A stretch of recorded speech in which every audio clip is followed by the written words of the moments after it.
মানুষের সুরাতে এক আসসালামু আলাইকুম আমার চিনেন? মুসা আলাইহিস সালাম চিনি তো, তোর চেহারাই কইতি আজরাইল। মারহাবা গন, তাহলে আমার সময় কি শেষ? কহ মুসা আলাইহিস সালামকে তাহলে রেডি হই। আপনি শুনলে আশ্চর্য হয়ে যাবেন। তখন মুসা আলাইহিস সালাম উটের পরে বসা।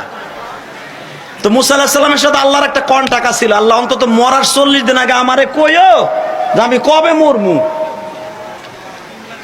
কিন্তু ওইটার আজরাইল আইয়া কয় নাই, আই হঠাৎ আয়া পড়ছে। আই কইতাছে রেডি হন। কে সময় হয়ে গেছে, ভিসা পাসপোর্ট রেডি, বিমানে উঠবেন, উড়াল নিয়ে দিয়ে দেবো গা। কিন্তু আল্লাহ আপনার একটা কথা কইছে কি, আপনি একদিন জিজ্ঞেসছিলেন 40 দিন আগে কর কথা, এটা কয় নাই আল্লাহ, এটা আপনার জন্য একটা সারপ্রাইজ। আল্লাহ কথা কইছে, কয় হ। কিন্তু আল্লাহ একটা কথা জিজ্ঞেস করছে, আপনার জানটা কোন জায়গা দিয়ে বাইর করলে আপনি কষ্ট কম পাবেন, এটা কোন। এখন চোখের পানি ফেলাই চান্দু যুব মুসা আলাইহিস সালামরে আজরাইল জিজ্ঞেস করে, আপনি বলেন কোন জায়গা দিয়ে আপনার জানটা আমি কবজ করব, আমি হাতে নিব, রুমাইলে করে নিয়ে যাবো আল্লাহর দপ্তরে। কোন জায়গা দিয়ে বের করব, হাতের আঙ্গুল দিয়া না, চোখ দিয়া না, মাথা দিয়া না, শয়তানদের অর্থাৎ জাহান্নামীদের জান কিন্তু কবজ করে বাইরের রাস্তা দিয়ে, এটা জানেন? পায়খানা রাস্তা দিয়া। এই জন্য দেখবেন পায়খানা প্রস্রাব একসাথে করে দেয়। আজরাইলের থাবা কি জিনিস এখন বুঝবেন না, যেদিন আপনি বালিশ ছাড়া ঘুমানোর টাইম হইব এর আধা ঘন্টা আগে বুঝবেন যে আজরাইলের থাবা কত ভয়ঙ্কর। এখন বুঝাইতে পারবেন না। আমি ইলিয়াস রহমান জিয়াদি যদি আজরাইলটা আপনার প্যাডেও ঢুকাই দেয় এখন কবেন দূরে বুয়া হুজুরে বানায় কয়। কিন্তু মনে রাখবেন, একদিন মনে রাখবেন, মুসা আলাইহিস সালাম বলে তুমি কোন দিক দিয়ে নিবা? কয় আপনি কোন চোখ দিয়ে নিবা? কয় চোখ দিয়ে নেই। আজরাইল বলে চোখের কাছে হাত দিব, আস্তে জানটা রুমালে করে আপনি নিয়ে যাও, টেরও পাবেন না। মুসা আলাইহিস সালাম কয় তুমি জানো না এই চোখ দিয়ে আমি মাওলার নূর দেখছিলাম। আমি কইছিলাম আল্লাহ আমি তোমারে দেখবো। আল্লাহ কইছিলাম তারানি দেখতে পারবি না, সম্ভব না, তোর চর্মচক্ষে দেখা সম্ভব না। তারপরে কইছিলাম দেখবো। আল্লাহর নূরের তাজাল্লি দেখে আমি 40 দিন বেহুশ হয়েছিলাম। তুমি জানো না চোখ দিয়ে আল্লাহরে দেখছি, নূর দেখছি।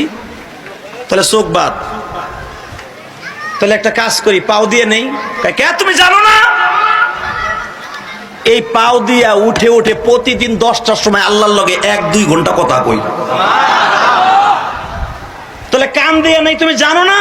তাওরাত কিতাব আমার জিবরাইল শোনায় দিছে। তাহলে হাত দিয়ে নেই, হাত দিয়ে জানো না? তাওরাত কিতাব 40 দিনে নাজেল হয়েছে, এটারে বগলে করে হাত দিয়ে চুমা দিয়ে লয়ে গেছি। আজরাইল কইতে তো নিয়ে টাইমই নাই, কোন দিক দিয়ে নিমু আপনার জান, সবই তো বন্ধ। তাহলে হাইছেন না। তাফসীরের ইমাম তানবীর রহমাতুল্লাহ লেখেন, আল্লাহর ওলি লেখেন যে আজরাইল বলতেছে তাহলে জান আমি কোন দিক দিয়ে নিমু? মুসা পয়গম্বর বলে তুমিও কও কোন দিক দিয়ে নিবা? বলে এত জিগি নাই, আমার যেখান দিয়ে খুশি সেখান দিয়ে লয়ে যামু। এই কথা কইতে দেরি আছে রে বাবা, যত ঘুষির ওজন আছিল মারছে ঘুষি। বুঝছি আপনাকে কষ্ট হয়ে গেছে। মুসা আলাইহিস সালামের ঘুষির ওজন দেখবেন কিয়ামতের মাঠে, এগুলা বানানো কথা না। এককে থাবুরে ফেরাউনের, এককে থাবুরে 6 মাসের মুসা এক থাবুরে, ও মরার আগ পর্যন্ত এই কানে কিচ্ছু হনে নাই, পুরাই সাইড অবস্থিল। আর 25 বছর বয়সে ফেরাউনের বংশের মানুষে একটা থাবুর দিছিল, ওর নাক দিয়া কান দিয়া গিলু বাইরে জায়গায় মরে গেছে। মাত্র 3 মিনিটের ভিতর ইন্নালিল্লাহ হয়ে গেছে গা, এমন থাবুর মুসার। তো পুরা ওয়েটে দিছে আজরাইল ঘুষি, চোখ মুখ তো ঢুকছেই ভিতরে। ঢুকা যেরকম ওই যে হেডলাইট তারের খাম্বার লাগে, গাড়ির হেডলাইট তারের খাম্বার লাগে, মারলে যেমন হয় ভূত নয়ে গেছে গা। হাদিসে আর সেই অবস্থায় গেছে। আল্লাহ কার কাছে পাঠাইছিলে? কে আমার কামালো ভূত না বানানো না, আমার এনে যে ভূত না বানায় দিছে। আল্লাহ জানে না কি লেগে বানাইছে? আল্লাহু আকবার জোরে বলতে পারেন না? আল্লাহ কয় যা দিলাম, আবার ডেন পেন করে যা, ডেন পেন করে দিলাম গাড়ির মতো যা। আল্লাহ ডেন পেন করতে সময় লাগে? খালি কইছে ডেন পেন, ডেন হয়েছে চোখ উইডেও গেছে, আবার আসল চেহারা হয়ে গেছে। এটারে কয় ডেন পেন। ডেন ফেন করে 40 দিন পরে আবার আইছে। আল্লাহু আকবার বলতে পারেন না? কোন কোন রেওয়ায়েত আসছে 1 সপ্তাহ পরে আইছে, কোন কোন রেওয়ায়েত আছে সাথে সাথে আইছে। আয়া বলতেছে মুসা এবার। এর আগে আবার জিব্রাইল রে পাঠাইছে। জিব্রাইল কি লেগে জিজ্ঞাসা যে মুসা থাবুর দিছে কি লেগে? আল্লাহ জানে না কি লেগে থাবুর দিছে? জিব্রাইল বলে বন্ধু আপনি যে থাবুর মারলেন কারণটা কি? বলে ও জিব্রাইল,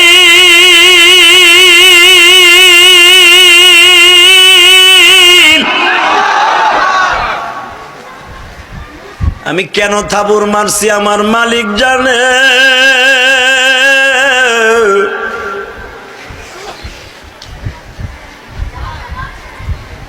ও আমার কাছে আসিয়া বলে আমি যেদিক দিয়ে মনে চাই সেদিক দিয়ে বাইর করব।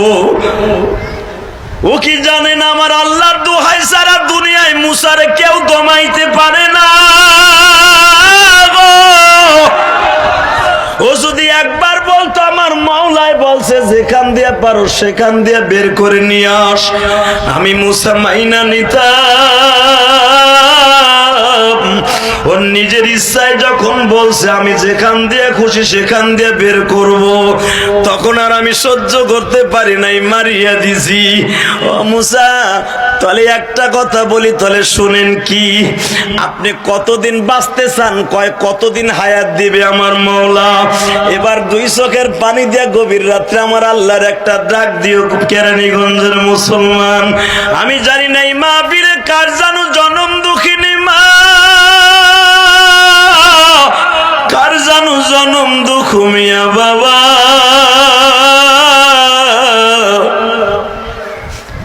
অন্ধকার করি মুসা পয়গম্বর বলে আমি বাঁচতে চাইলে কতদিন আমার মালিক আমারে হায়াত দিবে? ও মুসা আপনি যেই উটের পরে বসে আছেন, কয় হ্যাঁ। আপনার হাতটা উটের পিঠের উপরে ফেললাম, যতগুলো হাতের মুঠের মধ্যে আপনার পশম পড়বে তত বছর পর্যন্ত আপনি আল্লাহর জমিনে বাঁচবে। নবী মুসা আলাইহিস সালাতু ওয়াস সালামের ইন্তেকালের আগে আল্লাহ পাক আজরাইল আলাইহিস সালামকে পাঠিয়েছেন, যাও আজরাইল তুমি যাইয়া আজ মুসা আলাইহিস সালামের কাছে প্রস্তাব দাও, তার জান আনার জন্য প্রস্তাব দাও। সে রাজি কি রাজি না একটু শুনে নাও আগে, তারপরে তার জান কবজা করবা। আজরাইল আলাইহিস সালাম মানুষের রূপ ধারণ করে আইসা মুসা আলাইহিস সালামের সামনে বসে বলতেছে, ইয়া মুসা জিতুকা লিয়ান আখুজা রুহাক, ও মুসা আমি তোমার জান নিতে আসছি, আমি তোমার জান নিতে আইছি। ফামা জান্নুক, তোমার ধারণা কি, তোমার ইচ্ছা কি বলো? মুসা আলাইহিস সালাম আর ধারণা না করে চিন্তা ফিকির না করে ফাজরাবা আলাইহি, সাথে সাথে আজরাইলের চোখ জড়ায় বক্সিনেরটা মারিয়ে দিয়েছে। যখন কইছে আমি তোমার জান নিতে আসছি, মুসা আলাইহিস সালাম মিজাজি মানুষ, কাল বিলম্ব না কইরা চোখের উপরে বক্সিনেরটা মারিয়ে দিয়েছে। চোখ একটা নষ্টই হয়ে গেছে একে ঘুষিতি। আর কথা না বাড়াইয়া সব চোখ চাইপে ধরে চলে গেছে।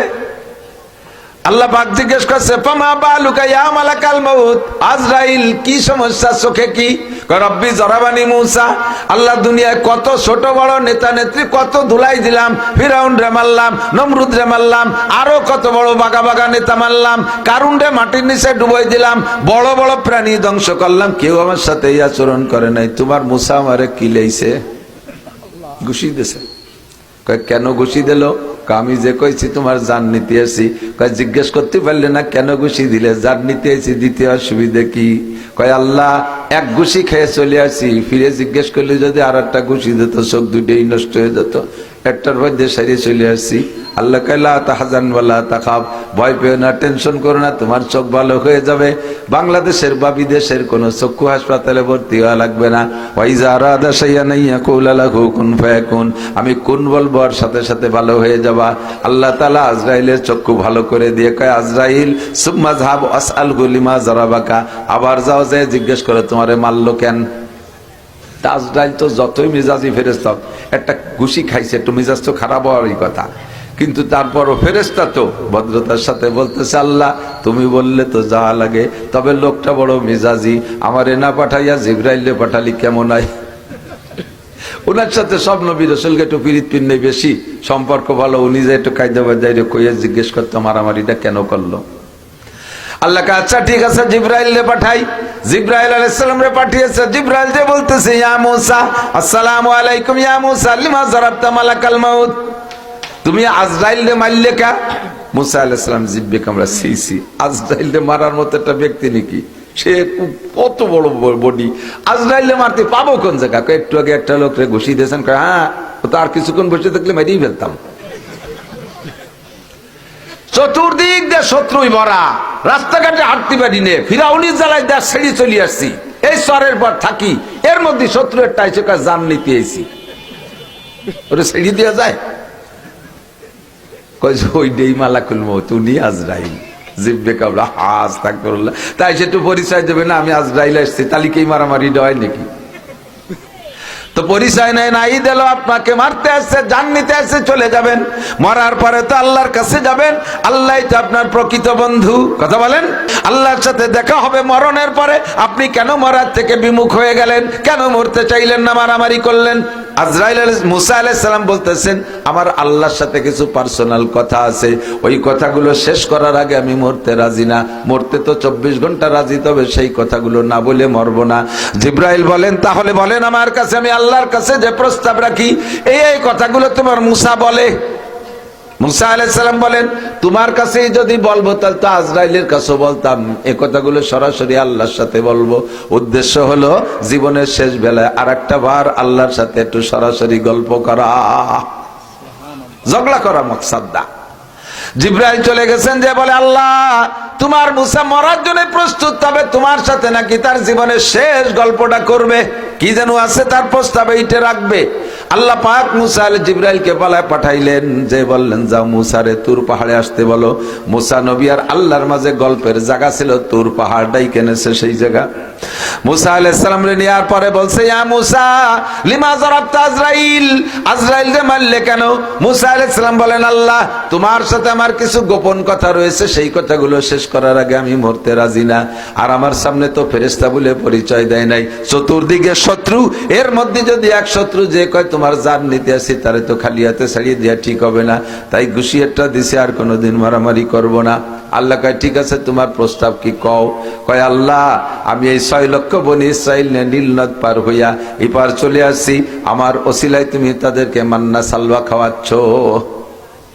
মান্না সালওয়া আমি রসাদারতি হে গম খলকেরা আজ ফৈজে খানে থানবী, আমি মুসা নবী আসি, আমার ওসিলায় 6 লক্ষ বনি ইসরাইল দিনে রাতে মান্না সালওয়া খাওয়াও। আমি চলে যাওয়ার পরে কি এদের মান্না সালওয়া বন্ধ হয়ে যাবে? দুনিয়ার চেয়ারম্যান মেম্বারদের মতো, চেয়ারম্যান পাল্টে গেলে ভিজিএফ কার্ড বেশ কম হয়ে যায়। আগের চেয়ারম্যান যাদেরকে দিয়ে গেছে, পরে চেয়ারম্যান তারা আইসা উল্টো পাল্টা বাদায়। আল্লাহ আমি চলে গেলে কি আমার উম্মতের ভিজিএফ কার্ড বন্ধ হয়ে যাবে, মান্না সালওয়া বন্ধ হবে নাকি? এরা কি করে খাবে তুমি সেইটা একটু বলো।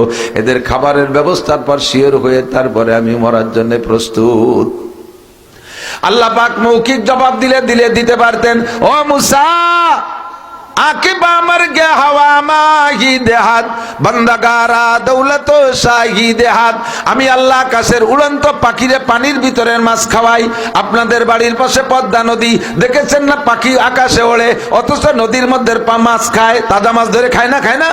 পাখির কাছে কোনো জাল নাই, পাখির কাছে বর্ষি নাই, পাখির কাছে ঝুপি নাই, কোষ নাই, তাজা মাছ ধরে খায় কিভাবে? পাখি এক জগতের প্রাণী, পানির মধ্যে যে অনেকক্ষণ থাকতে পারে না। আর মাছ হলো গভীর পানির প্রাণী, গভীর পানির প্রাণী, তারা পানির ভিতরেই থাকে। উড়ন্ত পাখিরে আল্লাহ পাক রব্বুল আলামিন মাছ খাওয়ায়। আমি আল্লাহ, যে আল্লাহ এই উড়ন্ত পাখিরে পানির নিচের মাছ খাওয়াই, আশরাফুল মখলুকাত বনি ইসরাইল রেখে আমি ভাত খাওয়াইতে পারবো না? তুমি কেমন প্রশ্ন করলে? আল্লাহ পাক এমন সুন্দর করে হাজারো প্রাণীরে খানা খাওয়ায়, কতক্ষণ বাঁচায় রাখতেছে। এগুলো আল্লাহ তাআলা কিসসা বলে মুসা আলাইহিস সালামকে উদাহরণ না দিয়ে সাথে সাথে বললেন ইসা মুসা ওমা তিলকা বিয়ামিনিকা ইয়া মুসা, ও মুসা তোমার হাতে কি? ক্বালা হিয়া আসাই, এটা আমার লাঠি। কি করে যে তা জিজ্ঞেস করে নাই, নিজের থেকে বলে আতাওয়াক্কাউ আলাইহা ওয়া হুসু বিহা আলা গনামি ওয়ালিয়া ফিহা মাআরিবু উখরা। কখন এর পর টেক লাগাই, কখন এই যে পাতা বাইরে ছাগলরে খাওয়াই, আবার অনেক অনেক কাজ আছে। এইটা আমার লাঠি। আল্লাহ আল্লাহ পাক বললেন ইজরিব বিআসাকাল আর, তোমার হাতের লাঠি দিয়ে মাটিতে একটা পিটান দাও। ফাজারাবা মূসা আলাল আর ফানফালাকা, মাটিতে যখন পিটান মারছে মাটি ফাইটে দুই ভাগ হয়ে গেছে। মাটি দুই দিক সরে যাওয়ার পরে ফাখারা জাম্মা, পানি বেরিয়ে আসছে। পানি, মাটি সরে যাওয়ার পরে নিচের পানি। মূসা ইজরিব বিআসাকাল মা, এবার পানির উপরে বাড়ি মারো। যখন পানিতে বাড়ি মারছে ফানফালাকা, পানিও ভাইটা। ফাখারাজা হাজার, একটা পাথর বেরিয়ে আসছে। মুসা আল আনমা, এখন কি দেখা যায়? কলা হাজার, জি আল্লাহ একটা পাথর বেরিয়ে আসছে। আল্লাহ কা ইজরিব বিআসাকাল হাজার, তোমার লাঠি দিয়ে পাথরের গায়ে একটা পিটান দাও। ফাজারাবা আলাল হাজার, পাথরের গায়ে পিটান দিছে, মাঝখানে ফানফালাকা, পাথরটা ফাইটা দুই টুকরা দুদিক সরে চলে গেছে। ফাখারাজা দুধ, পাথরের পেটের মধ্যে ছিল ছোট্ট একটা পোকা, এই পোকাটা বেরিয়ে আসছে। এই পোকাটার মুখে কাঁচা ঘাস, বলবেন না সুবহানাল্লাহ। আকালা নিস ও বাকিয়া নিস, অর্ধেক খাইছে ঘাস আর অর্ধেক মুখে রয়ে গেছে, বাকি অংশ খায় আর পোকাটায়। প্রত্যেক এক এক চাবানি একটা লুকমা গিলে এরপরে আল্লাহর শুকর আদায় করে আমার জন্য সুন্দর খাদ্যের ব্যবস্থা করে।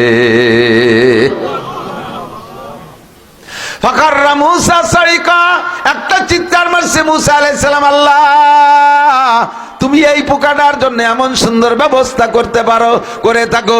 এই পোকাটার জন্য কোন নবী রাসূল দোয়া করে নাই, এর খাদ্যের জন্য কোন নবী রাসূল টেনশন করে নাই। কথা বলেন, করছে?